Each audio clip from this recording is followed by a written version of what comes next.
ওয়ালাইকুম সালাম। ভাই আরিফ ভাই, আমি দেখতে পাচ্ছি যে আপনি বর্তমানে ঢাকা এয়ারপোর্টে এই জায়গায় কী করছেন? ভাই ঢাকা এখানে আসছি প্রায় 20 মিনিট হয়ে যাবে। এখন পর্যন্ত আমার লাগেজটা পাচ্ছি না। আমার 4টা লাগেজ মানুষগুলো দাঁড়ায় আছে, এখন পর্যন্ত লাগেজ পেলাম। এই যদি এই অবস্থা, বিমান ল্যান্ড করছে এখানে ঠিক কয়টা বাজে? নয়টায় ল্যান্ড করছে, 41 মিনিট হয়ে গেছে, এখন পর্যন্ত লাগেজ পাচ্ছি না। অথচ ইন্ডিয়া দেখেন, ইন্ডিয়া নামার পরে 5 মিনিট হতে লাগেজ পেয়ে গেছে। কিন্তু বাংলাদেশ এটা প্রতিবারই হয়, আমরা যখনই কোথাও যাই লাগেজ আসতে তারা একটা সমস্যাই করে।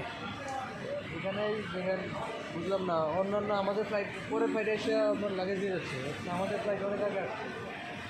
এই যে নিয়ে আসতেছে আমাদের লাগেজ। এখন এই লঞ্চ ছাড়া হবে, তো দেখা যাক কী হয়। সবাইকে আমরা অপেক্ষায় আছি।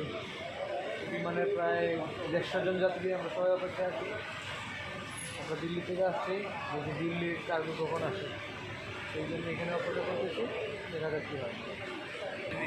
ও আচ্ছা, আমাদের লাকেশ আপনারা দেখতে পাচ্ছেন, ওটা হচ্ছে আমাদের দিল্লির লাকেশ।